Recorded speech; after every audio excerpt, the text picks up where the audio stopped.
there is no denying that women are, the rise of women has occurred. I believe that there's a very special reason for it, looking at the timing, and that's to do with us entering the new millennium.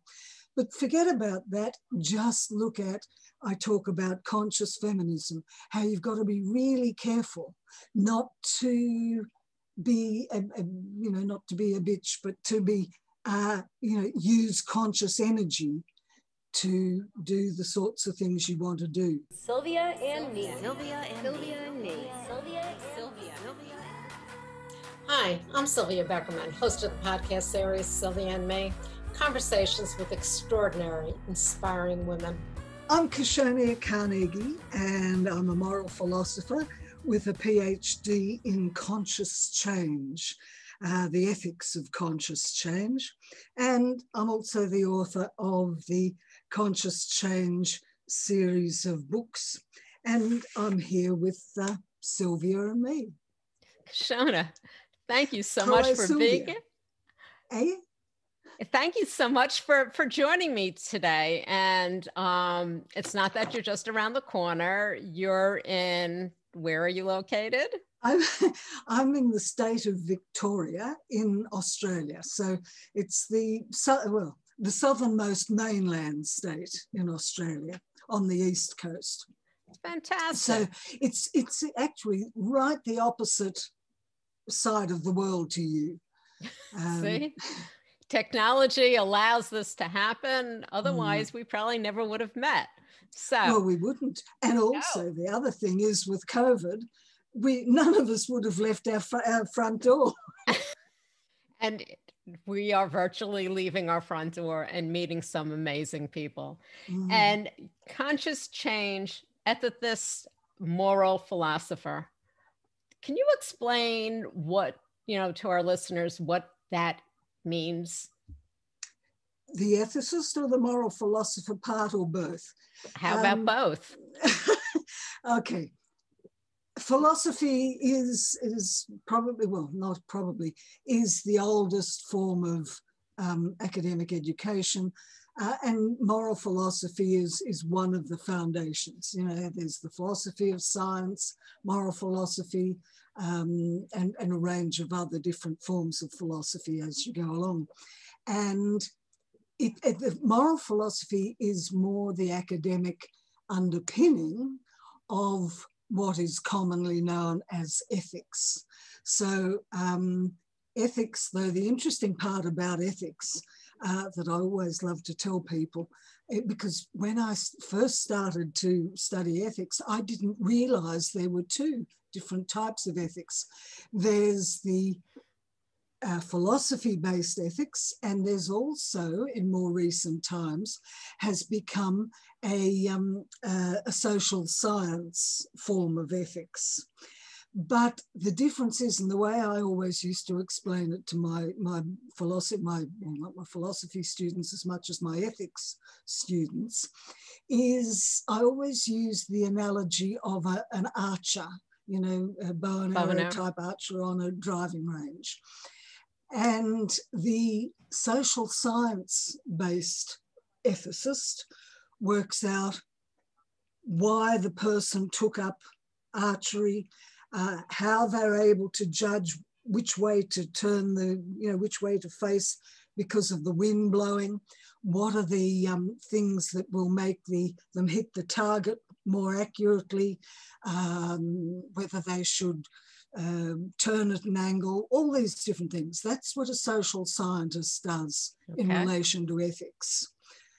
The philosophy-trained ethicist, which I am one, we provide the target. And so without that target, the social scientists could never work out why people do what they do. Okay. One of the things I want to do before we go into the conscious change today, which is one of your newest books, COVID, Climate Change and the Rise of Feminine Energy, I'd like to talk about your backstory because it's very interesting. People sometimes think that philosophers and ethicists and so on, that they just go to school, they graduate, they get, they'll get a PhD and then start practicing. That is so far from where your background is. So I understand that to begin with, you grew up on a sheep farm. Yeah, well, it started out as a sheep farm, and then Dad sold the sheep and went into dairy. So half the time we had sheep, and the second half it was dairy. And why he did that, I have no idea, because running a dairy is so much harder. I mean, it's a twice-a-day job. You got to milk the cows, whether you like it or not. But anyway, that's what he did until he he didn't. My mother wanted to leave the farm because I had an older brother and an older sister, and the sister had already left school. She hated the country. She was very, very social young person, and so she left. She stayed on the farm, I think, for 3 months or something, and then she moved back to Sydney to live with my grandmother. As soon as my brother left school, he also left the farm and went to live with my grandmother. And after about 5 or 6 years, my mother, wanted to get back to her children, which, included me, but, that was another story. And so my father sold the farm, which totally destroyed him. And we all moved back to Sydney, probably when I was about eight or 9. And you left home at 15. Mm-hmm. Didn't you leave at 15? You left school? Yeah, well, this is the thing. See, no one in our family had a university education.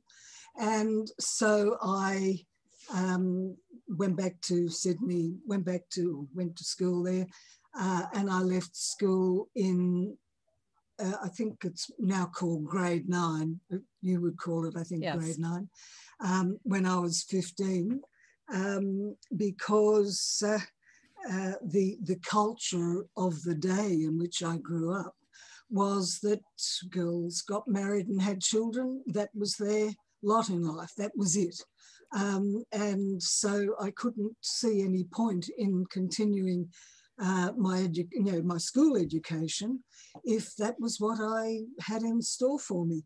And so, yes, I left school, did all the normal things. I went to secretarial college, which was a disaster. So I ended up, they also had a bookkeeping division. So I did bookkeeping. And then at the age of, unfortunately, my father died when I was 16. And I believe he died from undiagnosed depression, because back in that time, that was in the 60s, or the early 60s, depression and stuff wasn't even contemplated. So he died when he was 65. And then the year later, my sister killed herself.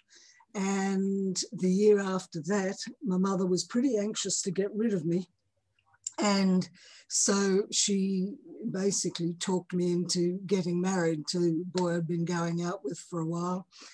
And there was one time, a few weeks before the wedding, I thought, I just can't go through with this. And so I spoke to the fiance, I guess, and said, look, it's all off, it's finished. I just cannot continue. He broke down and started to cry, and I couldn't handle that. I was only, I just turned 18. And so I went inside, said to my mother, look, this is just terrible. Don't know what I'm going to do. I just can't get married, don't want to get married. And keeping in mind that she'd been trying to marry me off from almost the second day I'd been going out with this fellow. And she said, I'll tell you what to do. I'll tell you what to do. You will marry him, and I don't want to hear another word about it. The wedding invitations have gone out. You will marry him, and you will stay married, and that's all. And I don't want to hear another word. And off she walked, and that was the end of it. So I got married, and 6 weeks later I walked out of the relationship because I didn't want to be married to him. Well, you know, from so very young. And from there, then I went on and I got involved in a couple of businesses. But the real change in my life and the most exciting thing happened in the 1970s. And in the 1970s, I was living in Melbourne, which is the capital city of Victoria. And there was I just come down here and was doing temporary work and promotional work and a bit of modelling and this sort of thing. And there was an ad in the paper for the most fantastic job. It was as Australia's first female oil company rep. And at that time in the 70s, I was unaware of the nasty things that fossil fuels can do to the environment. And so I applied for the job, and there are literally hundreds of women throughout Australia that applied, and I won. But let's go back a little, because as you said, you left school in 9th grade, you went to secretarial school, you did some bookkeeping. How did you just mentioned there were quite a number of other females who were women who were there for the job, and you got it. What do you think made you the one unique that they chose? Yes. Made you unique. Made me unique. The difference between, or the time rather, between leaving school at 15 and doing general office type work and when I moved down to Melbourne was, there was the marriage, get rid of that. There was a second marriage, which I didn't want to get rid of. But at 20, I was excommunicated from my family.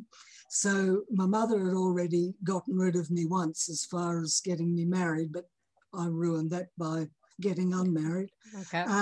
And then I started to work for my brother who had a business. And I was running his office, doing all the bookkeeping, all that sort of thing. He could sell ice to Eskimos, so he was out on the road selling. And but unfortunately, how should I put this? He wasn't very good with money.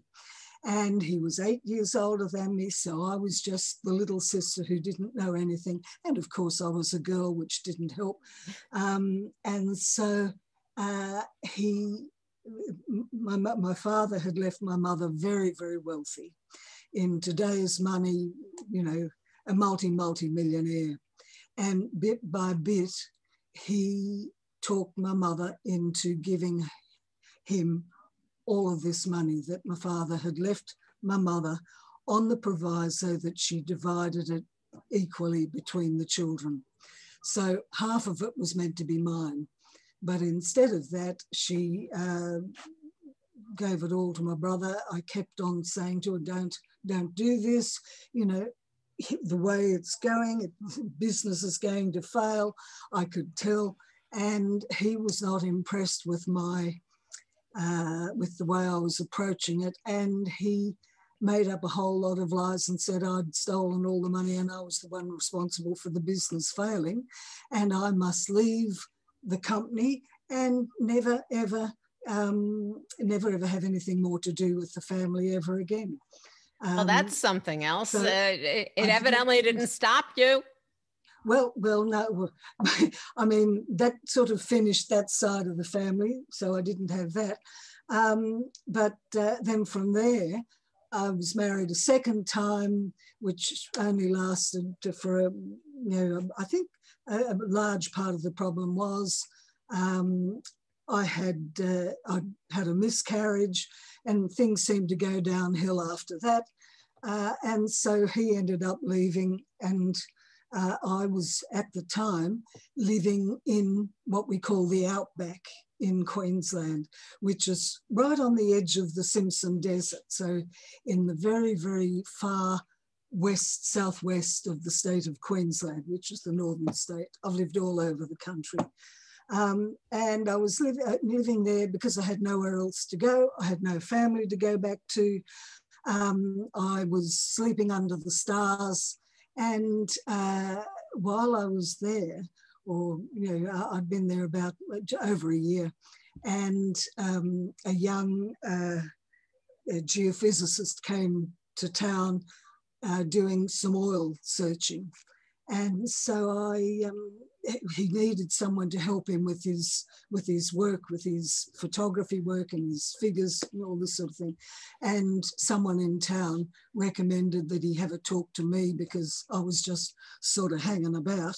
And so I started to work with him. And after, when he was ready to leave, I had no reason to stay there, but he had given me a reason to leave that area, move down to Melbourne with him, which is where he came from. And that's how the Melbourne connection started. And it was whilst I was together with him that the oil company job came up. And you became Australia's first female oil company representative. That's right, yes. And working with a number of men. No, working only with under, men. Yes. Oh, yes. Under, yes. Well, you see, now this is where, even though I didn't obviously realise it at the time, but this is where my conscious change work began, because the training involved 12 months in a classroom plus in field work that the oil company gave me. It was like doing an executive MBA, the most brilliant training I've ever known as far as a job's concerned. And as the time came up when I was going to go into my territory, everyone had advice for me. And bearing in mind, everyone was all men. And so the advice was, now there you go, you're a young woman, you go and you tell these blokes what to do, you tell them how to run their job, don't let them try and pull the wool over your eyes. And I'm listening and I'm thanking them very much for their interest, but saying to myself, this is insane. You do not treat human beings in that way, especially a young woman who's just new to the whole thing. And some of these oil company dealers had been doing this for 50 years. Who was I to tell them whatever? So instead I went and I said to them, the first time I met them all, now look, I'm not here to tell you what to do. What I'm here to do is to work with you. I'm your conduit to the oil company. Whatever you want, we'll work it out and I will get it for you. Somehow or other, I will get it for you because we have a common aim. And that common aim is to make you the most successful dealer you can possibly be. And because my job was basically a business coach before the idea of business coaching had ever been thought of, all I knew is I had to make them a success. And with the years I was doing that, every reporting period, every budget reporting period, my territory came in number one, which upset the men no end. And none of them, and I never ever told them how I did it, but I did it by being a nice person, by treating these men with the total respect that they deserved. You called it feminine energy relationship building. Exactly. And it's true. I mean, we have a different way of approaching things. And if we were to approach them the way they wanted you to, we would be looked at as being not assertive, but aggressive and real witchy and who is she to tell us how to, do these things? Exactly. You used empathy, you used business knowledge, you connected with these other people who were probably all men. Who were all men. All men. Well, after that, I mean, as you said, that's where you started conscious leadership, which, as you said, way before business coaching became a thing. Yeah. Your next career was in media. That's right. Well, after I left the oil company, I did what I'd wanted to do all my life since I was a teenager.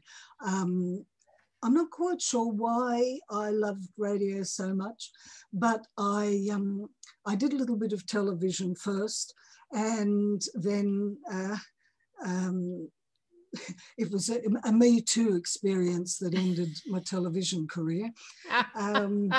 Before Me Too was yeah, everything. I'm the leader of Vanguard and everything. Before Me Too became a thing, I was co-anchor of the Brisbane. This is on television. I was co-anchor of the Brisbane Good Morning Brisbane program.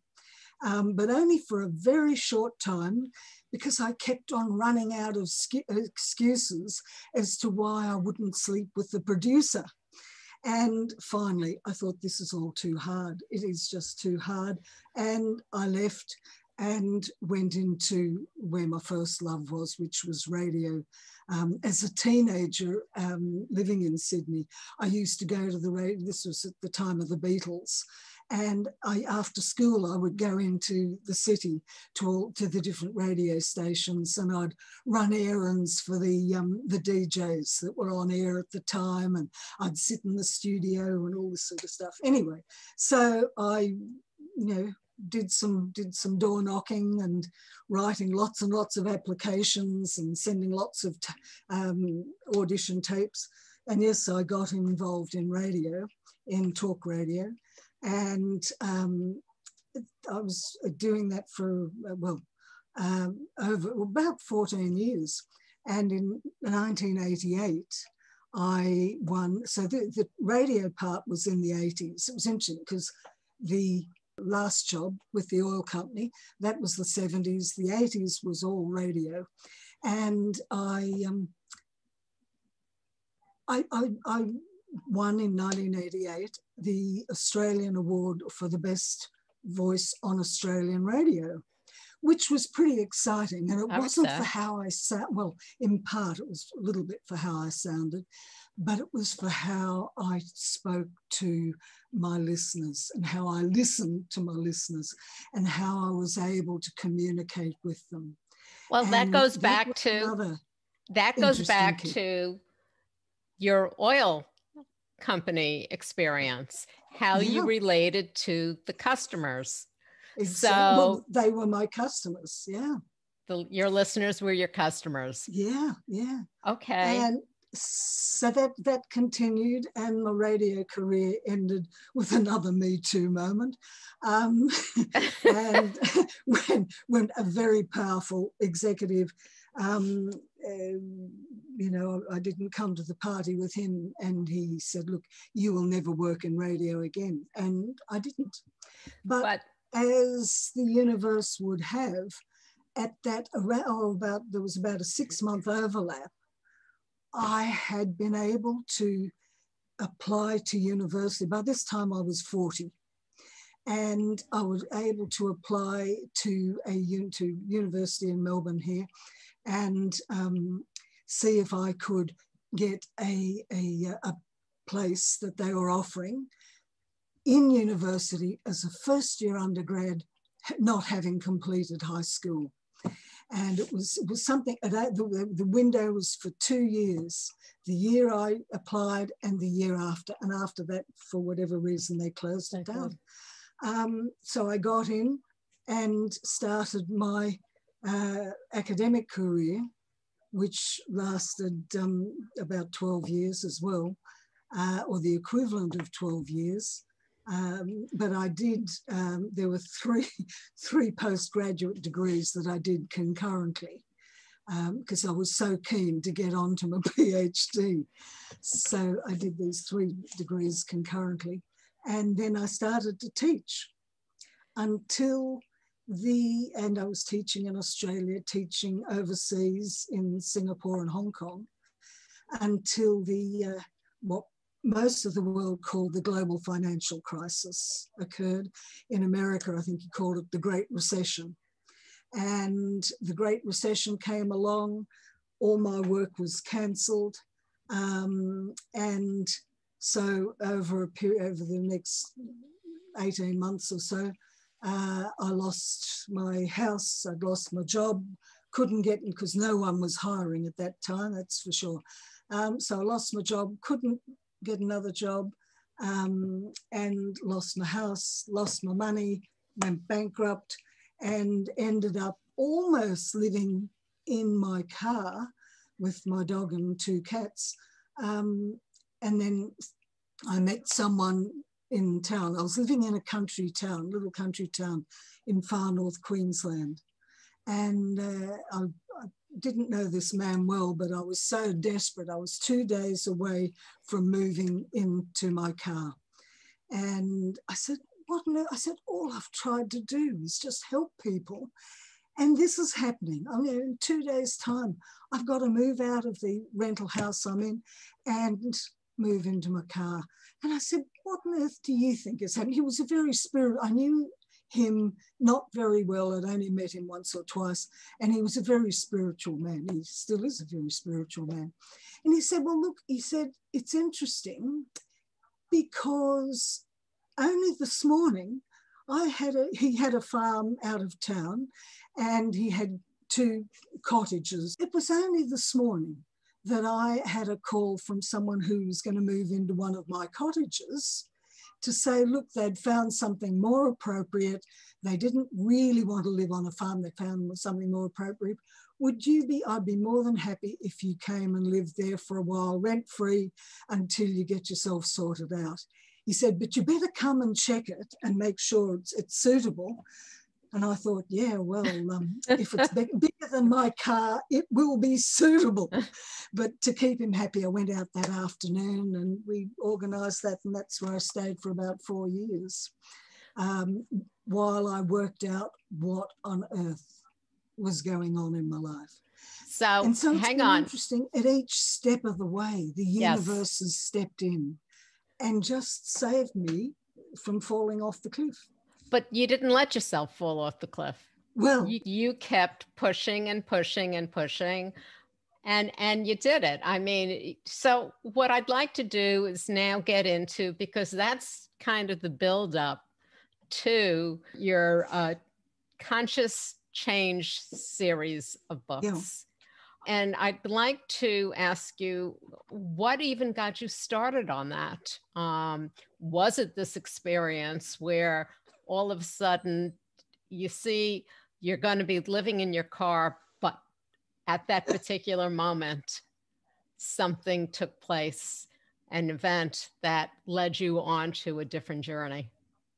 I think probably the most important thing to start with is, what is conscious change? What does it mean? What's it about? Because the word conscious, as you're probably aware, generally is considered to be awareness. The word conscious means if you're conscious, you're aware of something. The question is, what are you aware of? And it was in the early 2000s that the first book using the term conscious, it was called Conscious Business, that came out 2002, I think. And then a few years after, there was a really fantastic paper on conscious capitalism. A book on conscious capitalism came out, and really this conscious movement had begun. What I discovered was that no one, and today there are lots and lots of books. There's Conscious Business, Conscious Capitalism, Conscious Leadership, Conscious Parenting, Conscious Consumerism, Conscious Communication. They talk about their own specific area, leadership, business, communication, whatever. they don't talk about what conscious is. And what conscious, but in reading all these books, I thought, goodness me, I know what all this is about. This is all about ethics, plain and simple ethics. And I'd done over 12 years academic study as an ethicist. So in my little country cottage where I wasn't paying rent and didn't have a job except for doing things for the man who owned the place, I used to mow the grass, all the grass in the house paddock, and fix his fences and do odd things like that. Now, other than that, though, I had a lot of time on my hands, as you can probably imagine, and I became my best life coach for myself. And I thought, well, first of all, I kept saying, what on earth is wrong with my life? Why has all this happened? What am I here to do? And to me, this is one of the most important questions anyone can ask themselves. What am I here to do? What is my purpose in life? I firmly believe that we all have a purpose. It's how much we want to chase that and find out what it is and then embrace that purpose. And so as part of me life coaching myself, I thought, now, what are the common, and because I'm very big on looking for patterns in life, yep. What are the common patterns and things in my life? And when I look back, there was, and by this time I'd learned all about the conscious movement. And when I look back, there was my oil company work in which I was using conscious leadership and conscious business skills, my winning the award for radio, in which I was using conscious communication skills.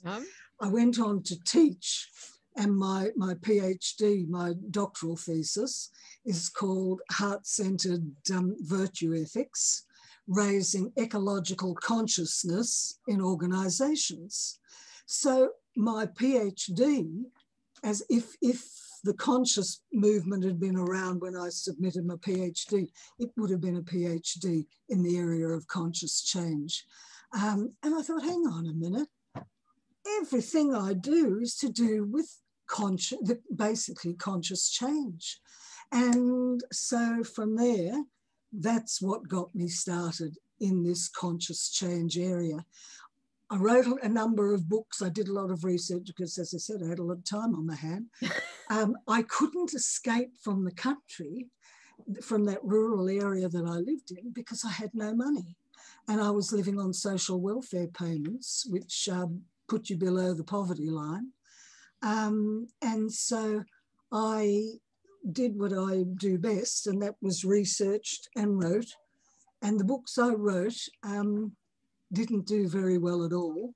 And then once again, the universe brought me a book marketer man.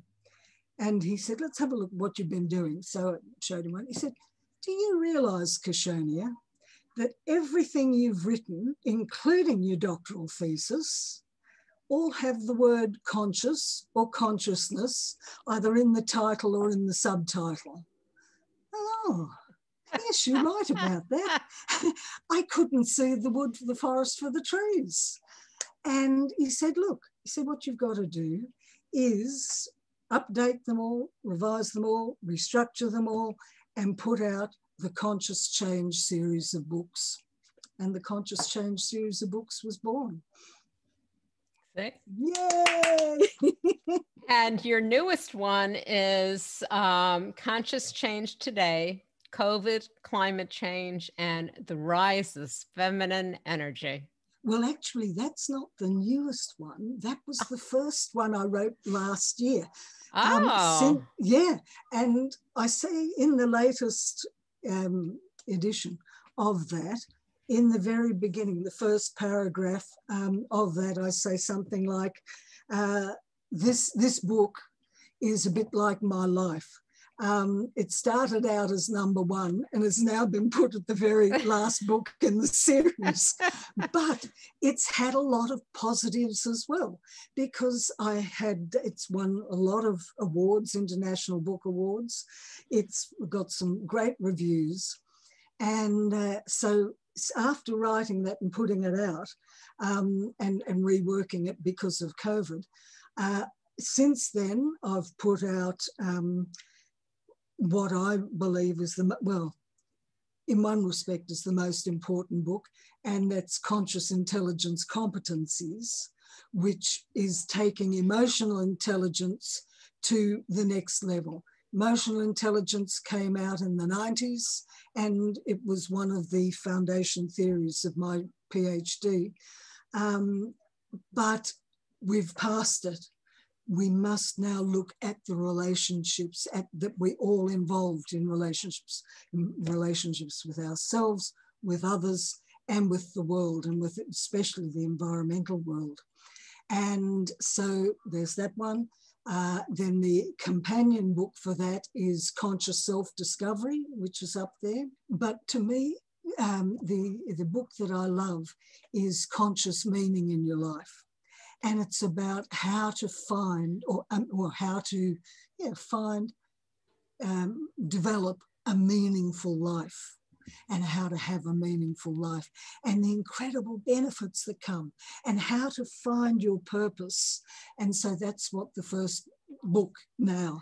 When I wrote that, I thought, I've got to make that number one. That is the most important thing. You cannot move forward in life without knowing that. If you don't know what your meaning is, you're just floundering. It's so, if you had one thing that you wanted to have our listeners take away, what would be the most important thing you'd want to say? No matter who you are, no matter how old you are, and people will say, because people have said, I can't go to university now, I'm 40. Well, I started as a first-year undergrad at 40. So did my mother. I'm in my 70s now, and in my early 70s, but I'll be 72 in a few months' time. The most important thing, and I've lived a life that I wouldn't wish on my worst enemy in many respects, but it's what you said a little while back. Keep pushing. We're not pushing. That may be the wrong, impression. But keep working at it. Never give up. Never give up. Find out what you're meant to do, and with the key phrase I use with this conscious change is it's all about we, not me. And so look at how you as an individual can help the greater good, whether it's the person who lives up the road, or whether it's your community, or whether it's your planet. But find your purpose, which is what you love. Whatever you really love, go after it. And Kashonia, never give up. Well, it's perseverance. You have to keep at it. That's right. Yeah. And as you said, go after what you love. And not everything that we found that we were passionate about when we were younger is what we're still passionate about. And we have to remember to grow with that and take it, because there's always a little kernel of something as we're going along. And that's, to me, is what getting older, not old, but getting older and having a little bit more knowledge of who you are, and taking that and using that. And first being able to appreciate what you want to do, because once you do that, as you said, it will then rub off. I mean, you don't have to have huge grandeur. I'm going to change, the world. It starts here and then it moves, and it's just contagious. Yeah. No, it's not only contagious, and it's the right, that we talk about contagion at this over the last 12 months. Probably not the best word. Not the best word. But it does build up, not only within you, but it can be contagious and infectious and infect other people. We'll have in to the come most up positive way. Yes. We'll make up a word and get it into the Webster's Dictionary. Yeah. Kashonia, where can people find more about you? Yeah, well, they can find more about me on my website, which is consciouschangetoday.com. And but a wonderful place to start, especially, because your audience are primarily women. I do not only invite, but I implore any women listening to download a copy. It's a free copy that I've put up specially for you. Free copy of my book. There we go. Woohoo! Conscious Change Today. And this was the one, from me to we, COVID, climate change, and the rise of feminine energy, because it talks very specifically about this rise in feminine energy.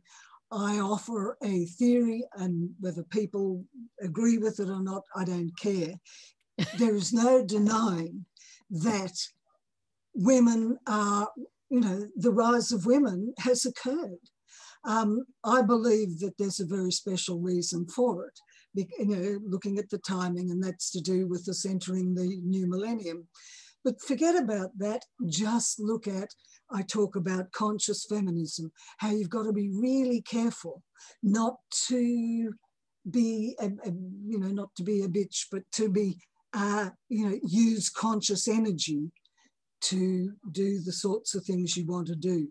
And I talk about conscious masculinity in the book, because if ever there was a time when men have, not all men, but a lot of men need to rethink the cultural life and the culture in which they grew up, that time is now. And we're seeing so much evidence of this shift from the masculine command and control, domination, power over energy, and the incoming ethical kindness, compassion, partnership type energy. So you'll be able to download the book by going to consciouschangetoday.com//CCT-gift. Okay. All right. Kashonia, thank you so much. This has been exceedingly interesting. And keep at it. Again, thank you for joining us, joining me here today. And I look forward to further communication. It's wonderful. Absolutely. Thank you very much. Thank you for having me. And, I wish all your listeners the very best. Stay safe at this time and just keep at it. Thanks. You can find us on all of your popular podcast platforms. And of course, our website, sylviame.com. Stay safe, stay healthy, and stay tuned.